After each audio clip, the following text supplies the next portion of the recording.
Takrade na Ghana National Association of Garages Takrade Kokompe District almost by no say one masa says sebeya ebetimi aboa mo adwuma no nso atimi akọ animu nanyini Adom Kasee etwaso Ghana National Association of Garages here no water Takrade Kokompe adenkra emane Ghana ban say said ebeya wo madwuma betumi ahono mpuntuo ne nkanko ne ntino aban mo ne homodin ampa asase bi eso emfanto homa wom na abra chairman e masa association yi Charles Mensa ene Adom Kasee twetwe nkomo no wo kire mu ese adwuma wo mu eye ne nyina no enya de wo nipa bi a wo hye wona se a wo sua de esan say so mo mpodie mo ho bewura sa de sua ne mu wi a eye den ma wo mo so benya baabi na mo so so atumi bi wo mo adwuma wo kire nsem ne mo no sei ena okan follow pi so adwuma because wo so adwuma kwa asase mpo a wo benya gbe shop mpo oil nti ano buy no am that mo de o de yin asase asam ko kasa wo fanse before we obaham we ka che de obi abobo bia no o de try de obenya asase kasa da ma garages ma yetu ya che mo fo na adwuma mo fo so wo ya wo da che wo tu mo da ye na mapia oyi se ye buy no se na asase bi ho ma ka adwuma no yesu ampo no anka wo de ye koda isa koda kurase de ye kodo ba asase wo ye kakra di adwuma ti abo yin pi nti se no ya budu de musma be disi chema all the me and sadi hu de wona wo so ye boa wan Enwechi welfare committee chairman Emmanuel Bekon aso kire mu die nti ase gina tukuwe wo mu ate ye be hu de nyama bi nche da nkoye wo Kokompe o ye welfare ye dachi mo ma ye hu nko de ni titimpo de tetefo na ye beto wo ha no sisi a wontu ye gina bi ono wo ba ha na se hu wona wo reba ho because it will have to come back to one before we manu abejejeje kaka akra sana wa survive if there is them welfare obetimi for a long time and can you them you who be me area wododo bi wa ba kwantum nanto bi wa fall in the some of their stroke na slow down or traffic no if there is a welfare body since generation and can the person who have stayed home now can welfare no tum wa supporting by this you know you who the matter no ti ya bi who the no we have to come out with a strategy able to me who there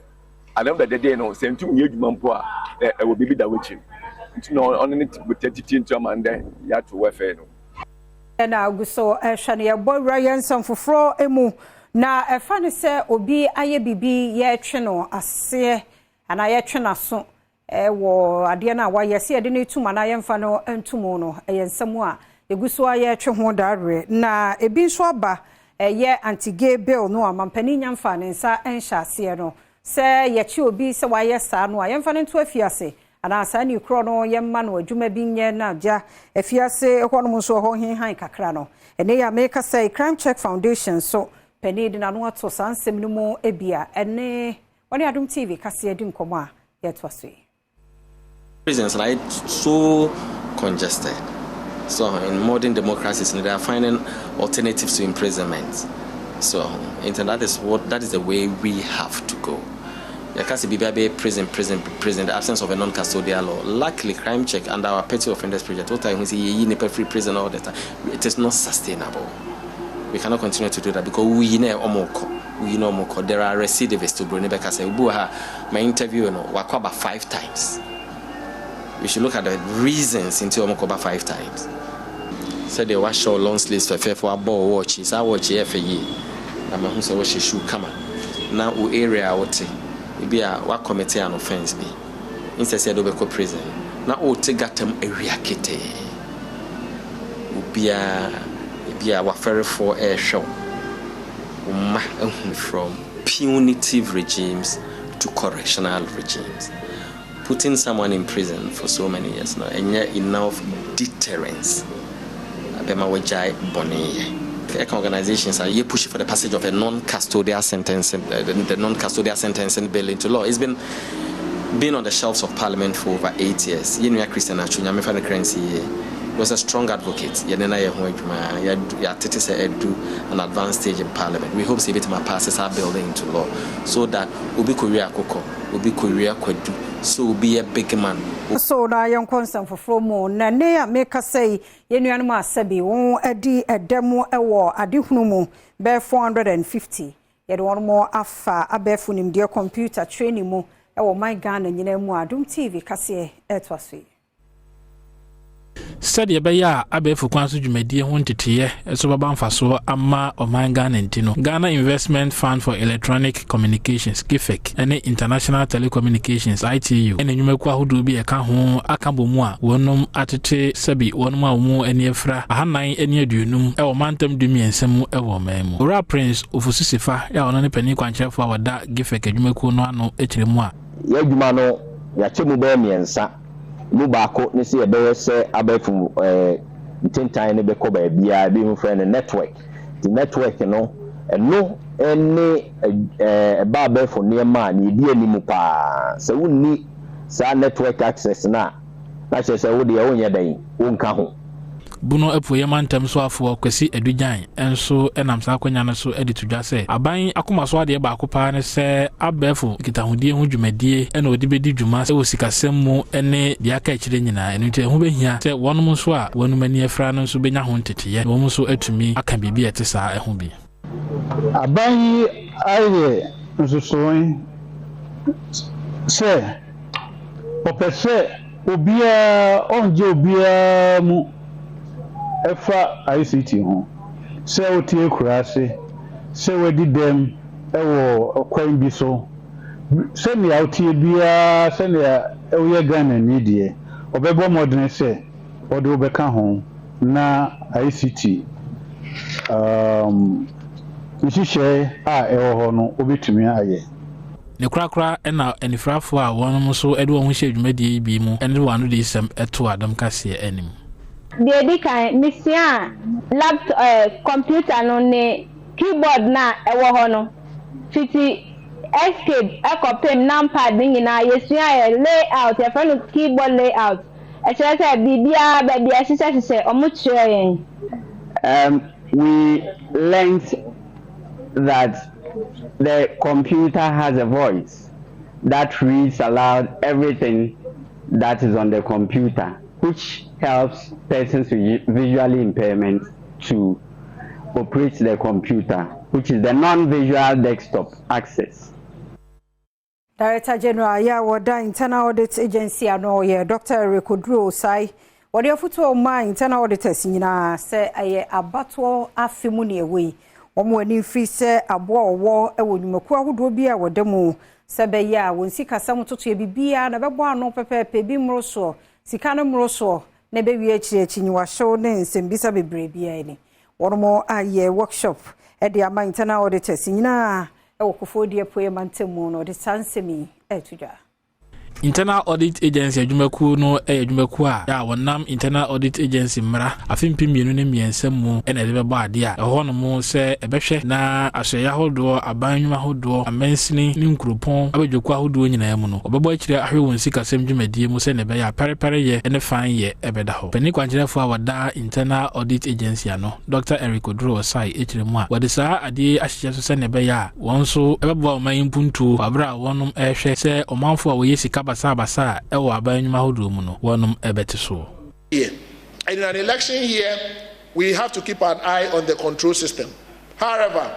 internal auditors are not supposed to be an impediment to management progress. Our work is to advise and provide assurance services. We should not close our eyes. If we close our eyes, the control system will be weak, and if it is weak, we all know what will happen. Colleagues, let us work hard to safeguard resources. The Internal Audit Agency is working with other institutions to give you more capacity building, especially in the area of GIFMIS, in the area of procurement auditing. We are working with the Public Procurement Authority on that, and very soon we invite you into a meeting like this. So together we'll work on procurement auditing and even working through the procurement consolidated procurement framework. Coordinating Director Yawoda Epoyamantem no Ashreye ano John Donko enso edabasobode pa ema Internal Audit Agency adwumaku no se wonmu ayedwumaden se ne beya sikasem mu no kredi ebekosoro. Audit is gaining ground in public institutions. It is based on this premise that citizens want and have the right to know what the government does, how it does it,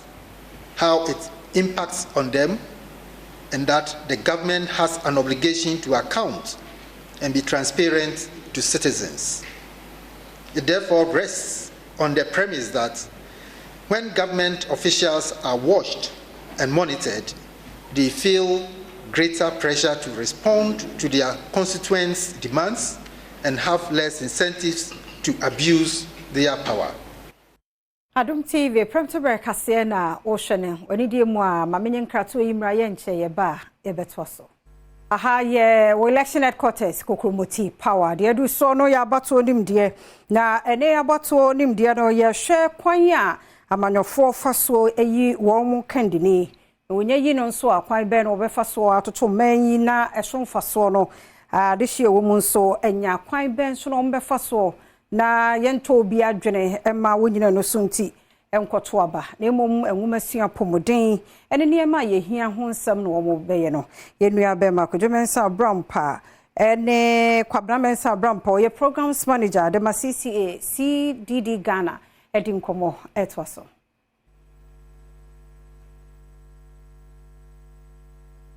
abatwo no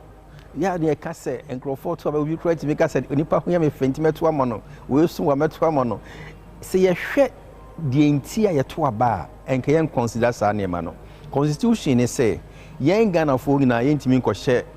cabinet ho anasa o mampanyi dwa so na ye nkoto aba enti e dan ya se ye nipa ba ko no wo ba no ye ka se national cake a e kire se yin adodo de e wo mam ha nyina wo na be cha me nyina nya bie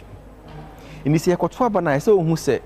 enipa a mogina no wo monto abo a wo mo no wan na aka asem a eba ye man sika se wetuma totu ne ye eba de constitution ne ka se ye mmomode mani panya adwuma ye no betuma ma ebia ye anase oba esuku adwuma ye nsu ye sectors na ye wo no agriculture, education, health, infrastructure no wan na betuma totu ne ye mam empo se nye sika na hye mbotomu a me nam kwa so ko hospital e kwan ne ye me nsuo be fa menye bia nom ni sane man na yesi de hwe ho hwe na most importantly wasetina ne mu sane man kitinkiti nyina wo hore se ye adwuma ma wa uni sika mpo a na ahoto wom kakra na se woni sika unya nsuo nom opimfo bi yare a yemfa ne free akurase kura nkodu hospital no na wawu enti o to arba enye gari e de be bro enye t-shirt e de be bro enye efe ne senchina e de be bro se ya na nkrofo ta aka no se wan hweye na woni kodi sade no chi a woda chin puntuo na woda je nchine no na se obi a waba ho abeto e de niema ketuo bi abedidi watem ball jersey efe se t-shirt na waje no obede na onya moral raje ko kana nim se odi usika nti esremo momayema public services no dia ahia ma o man mu ni nyina ya education ya pomudin ho asem ya kwan ho asem eno nye yen priority wo ya dwene be fa e de ato aba ho. Director of Communications, Dr. Mahmoud Baumia campaign team, Dennis Miracles Abuaje. Na wasima mpeni dada John Dramani Mahama, ye franka tuni demand this ya manyukuo no said wo apo enwumasua ho enhyehyɛ akyire no ma ye ne se ebia ne nim de wo enwumasua mu nei de ekoso no ya akakyire kakra ne nyina so AdomTV Kasee etwaso Dennis Miracles Abuaje ya ono ene kasa edema mampanya be de akire Alhaji Dr. Mahmoud Baumia ne nto abokuo dinsam yi tudwa babra of friends and trefo nhia mu eno edi nkomo efa oman nwasua ba bia ban yabo no homoden akuduru eho eno ase eno de atudwa se kane mampani John Dramani Mahama kwane a wadi esukufo a wonom ewo senior high school mu a free SHS ebo a wonom enam so no enye kra frise akogina ba bi aka se wonom modem a wabo won so hwe ne mu nyina enye wono ankasa wa hoden ne mu mwa bi ana kyerɛkyerɛ for edi ama wonum a wo mu de awia so hwenim ama wonum atumi ayade saa. Gradually the lid is falling off and the country is becoming glaringly aware of the credibility deficit of the former president. What is more worrying is the sheer bitterness, unbelievably sheer bitterness, and the constant attacks that the former president constantly meting out on these free SHS beneficiaries, apparently for no reason. The former president needs to do away with this bitterness against the beneficiaries of free senior high school because clearly they cannot be blamed for his failure as a president. Neither can the 2 occasions that he lost his elections or was rejected by the people of Ghana be blamed on these senior high school beneficiaries. Owieye osan edit dwa se nanu ya aban ekwachiche tablet ya adesua ho nneoma hodo ewo so ema wonmo wonto asosuku no kanema mpani John Dramani Mahama ekotran baabi eka se wode pe wonom aba afimpi mienu ne aduane na abato yi mu enti na wakutu sa na mo ne nanso kanema mpani ya kogina baabi afimpi mienu ne dunsia abato mu eka se oba obechiche bi edi ama won na kire se eya kamya ye se nyaatwombi eya aba honom a wadwene ho a wonte ase. You promised these children in 2016 that you're going to give them tablets. You lost elections because you could not deliver. Fast forward 2023, His Excellency Dr. Mahmoud Bawumia, the flag bearer of the New Patriotic Party, announced that we, the New Patriotic Party, were going to distribute tablets to students of senior high school in this country. The NDC, in their usual impossibility character and posture, came out to ridicule this announcement, hoping it will never come to reality. But on the heels of the hard-working Dr. Mahmoud Bawumia, the policy was launched and distribution, as we speak, has started.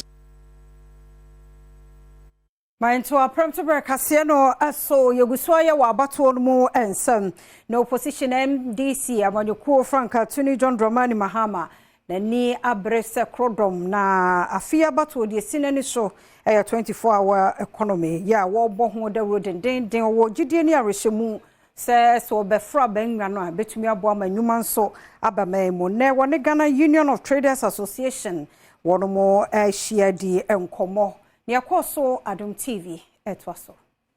Ade ba ko esi NDC amanyuko no ne so wa fimpenu ne edono na yabato a ebekoso wo my Ghana emu no nyina ne se ombetumi ebiebie nyuma dodo na ewo mayemu na abomabuno na wo John Dramani Mahama ya wo no etu Franka amanyuko no building Ghana to a wo de hyehyɛ so wo my Ghana emu no wa kyerɛkyerɛ mu sɛ de obaban mu a se nyuma nyina no obebiebie ya de dima kotene pa no 24-hour job system enunti oni Ghana Union of Traders Association shia ya oje wo madwenkyerɛ e de fa san hyehyɛ eho na wo Mono was no President of the Association, Dr. Joseph Obeng, in Sambia with the Tudra any. And Your Excellency, let me give you one thing about your 24-hour economy. I think we had a program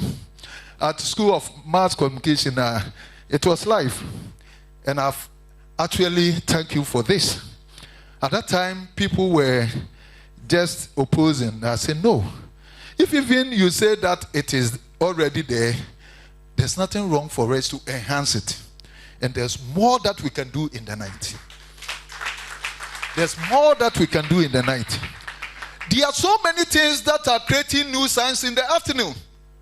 A lot of them. That when you go to Opera Square, when you go to Kantamanto, when you go to Okanshi, in the afternoon where people are shuttling around, that's where we are offloading our goods. And so it made the place very congested and can. And wachi, what's one in some Kadeka was say? We are among the first group of people who came to visit you at the castle when you became the vice president. And if you remember, your own friend Ofori was there, myself were there, and we talked in details. One thing I observed from that meeting was that you take your time and listen. Your Excellency, you remember that when we were talking about how you were going to finance your Savannah project, we had said that how are you going to finance it? And then we have suggested that you have to go to the audit fund, which is being misused.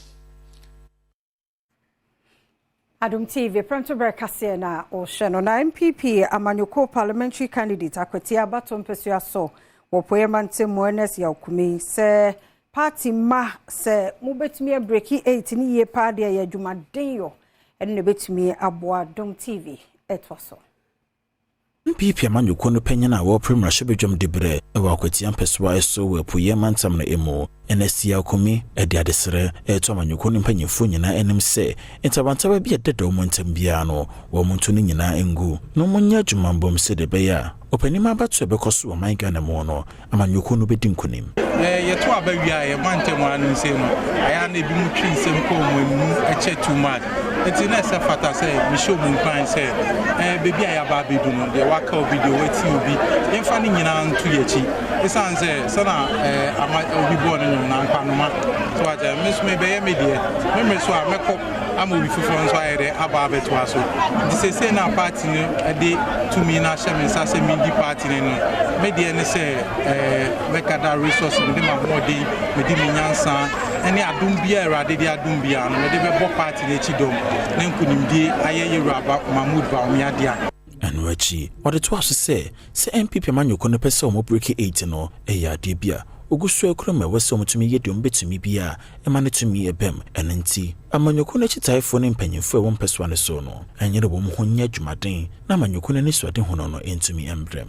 Say breaking the 8 is far possible. Sana mi di kan ka o inside MPP amanyuko no ankasa na to de bia na a party ST now so no reasonably so no sa pepe netie ye party ni party a Ghana for do nti edu baby ana there's an expectation gap mpenifo se onsa so se den ya ntimi nyame ani kata nti wo hwe nipa dodo no mo do ya amanyuko na edu baby a wo ye den ya ni obehwe dodo no na so dodo no nso na omunso no omunya bi nti esa apena ebufuo ne ya waba nti baby edu no de se ne ye nipa dodo na se omoma ye nche power na de mo aye che power na omunya bi no so no omatumi anya bi timi de mu breaking the 8 say very very possible. Why do you think say for the first time in the history of NPP amanyuko no yetimi akwa yi obi office a oye muslimini aba bedi e party nechi a dodo no etai nechi anonye se office keke owo nimdie o capacity edanso sonko se trotro ne prince oso sie do akopie mu asalam down na na World Homeopathy Day nti wanya adehie bi no wodi nkomo prince yente de onke Adom trotro ene etwagumo life ene ye de trotro no aba bepie mu e wa salam down ye ne efitafo ene omanfo a wo mo siesie condition e wa ha ene bedi nkomo ene ye World Homeopathy Day ene ye bi se omanfo esi ye kan homeopathy kra na e ye den kra eno no me de menti ase mu no ye abibidra em se ya fa ne se abeye asisana by hospital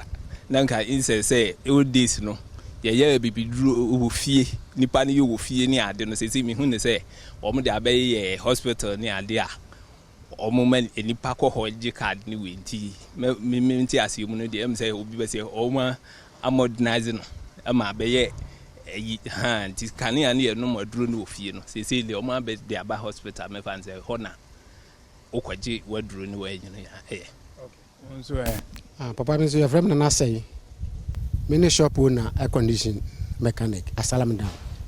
nso kakra metias ye ne say te say de me bra yi kan ya eboa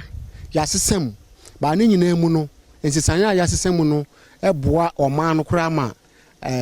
abofudo na ye no a ye yare no na enko no ye hu se we no wutimi nya correct eniamana na akeka bomu a itimi sayare pa ma ne ye adwuma yie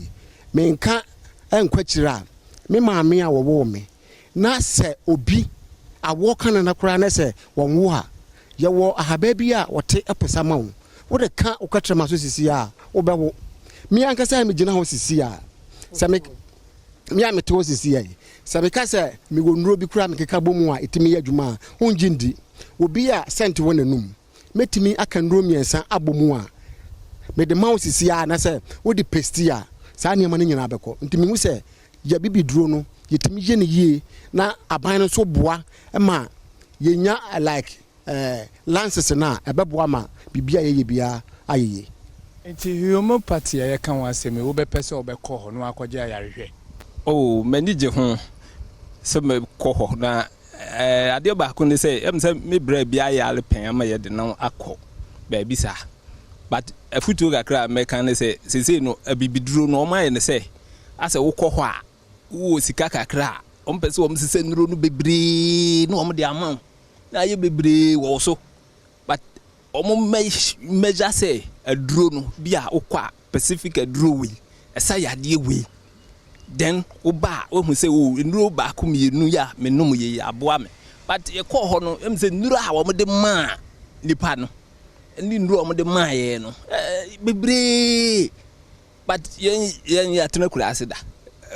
on say ye na nanum na duro no wo si wuti na yo ya ono a o de ma wa wuti na kɔ but em say ono na diabetes ntina e kɔ ye nti em say nuro no me kɔ no ma na dada but wo mu hu say ma ba na say ma say o ma say ko fe nuro ni bia sa be ka ho bi nti me de be tu masako ba bi foforo no so na em say me ne wife nti me hwɛ say e hɔ no de ye but e boa omunro ni de meka se emwa eye bate na ne dodo no na yem se ya ye eyama let us say omanfo adwenkyere no me nso na me di mete wo trotro mu se trotro no eyama mate ne awi so share de do so no ya agudie mu nsem Premtobree agudie mu nsem Kasee du body ayekra no mo akwa meje so a aye biafo nyame no aye biafo afia mankwata makro madam boku no ai enkwa na ete ase esa tie ne ye hwede o wona nsam koso wonim say Champions League ba so nra nti ya na no den asata ma meetie no na Madrid na e bodro but e kwa kana ba kakra na so ba ko ba ko koso o sa ho amwa basa e bo ne PSG okay hodi na hina wo oh ya me sheli me pe Liverpool no obwani ku na Liverpool aha nti mo chere Kasee du body otwaso good afternoon abusu emra so se de agudie mon sabra Premtobree Kasee samia na toso de se fata sa wote na nei madam oku agemu amame a mede ebrewo kejwa na kasa ne Kasee du body aha e be sha se de fi the UEFA Champions League enra se Dross nko Arsenal ne Ninuya Dross Bayern Munich Real Madrid so ne Man City Dross kese nra de 3-3 ne Dross kese na 2-2 no ketwa se 2-2 no eswa na 3-3 ne ba tenne se ne be koso Dortmund and Atletico Madrid then of course Paris Saint-Germain and FC Barcelona throwback na ye na throw dan wada wo mo de epion so da nyasam ketwa kra na nyasam ketwa kra na PSG fans Omane Barcelona fans na de dwuntam so na nya easy na stadium Montana kama so say glass nkwa to say fikra ni form ho am home from am o just futuro kra ni ho so sha tade white fikra nkam ti na security ni heavy and necessary high security pa na kon bia so no wo mo ede eba behwe na bia timi akoye e wo ho no mo teno ne sere nsam ne so esi etie na ye fi eye match ni mo na ye kopie mo wo Lionel Messi na bodyguard ba ko a Messi bobo ano gina hobi baby ense se obi akwakora na bodyguard akwakọ gina ho se de eba no se si Miami fo no wo mo de aba betu dwa se dabi masa akoye ne etua na kanya wo ne etua oka na no se to bia Messi dia no gina ho Messi dware no gina ho Messi dwonso no gina ho Messi no gina ho bi ai o gina ho so onsere no amuna eto om game makwa om ne montre e bono so mane ma bi chase ball no Messi twa bia Messi di ball ne fan no so na hobi ti so call line so ko basa eto de ko po ni mu kakra no so fa po na je ko gina ho we referee ko ntimi kan asem because wakunko bi ball nya sa na e ball ada ye ko wo ti chairman onso no ti na chairman we twa na kase undi na chi bibi obeye bia ntoro de o chia na kro hwewa no nsa da Messi sayem na bro be 3 seconds kai no atwam boy adjuman de wo ye papa abia Mike Tyson no what 57 years yo na chairman chesen ra no ne ya Paul na be ku ntokwa na se Brian ni body kakra o ni body a on 57 so fresh body no nya bad ntwintwam bebre na nim no na ne atwam de atwam kakra but body no fine so no ayefo ayefo se se na Ghana wo do a opam no ahye no ono de so hye wa broche wa nam wiem sa the whole area no bia ni ekọ obia started to do na rough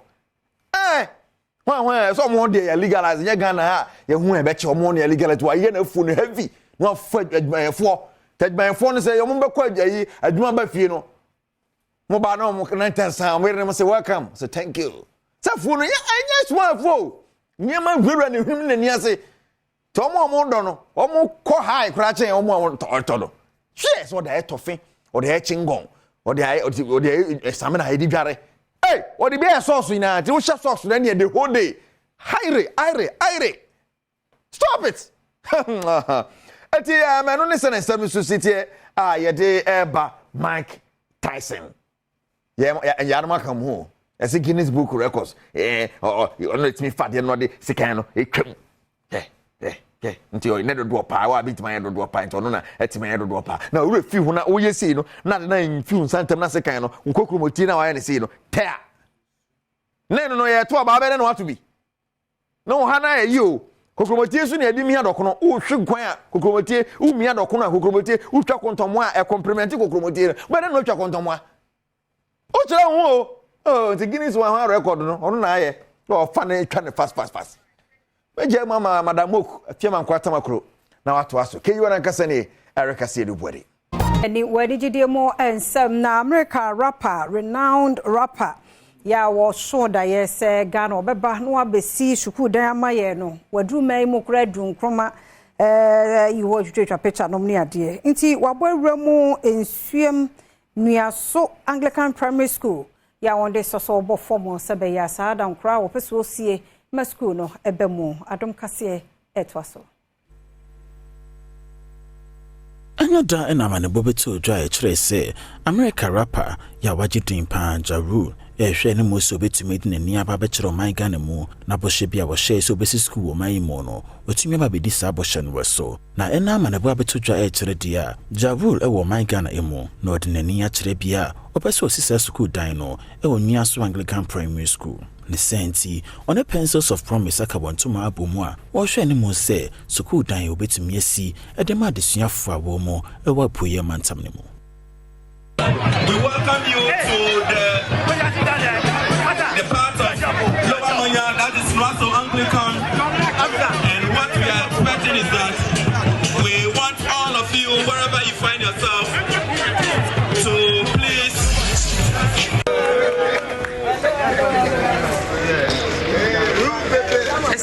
sorry.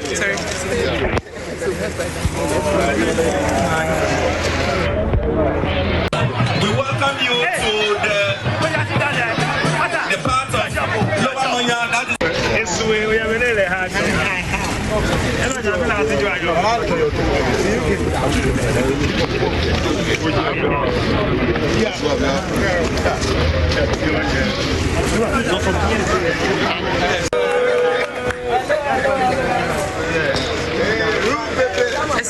Sorry. Mami nyine no so na AdomTV Premtobree Kasee na hala bema kwan na media siasa da yo dia mre ne adaje team no so medamwase medidi afia amankwa tamaklo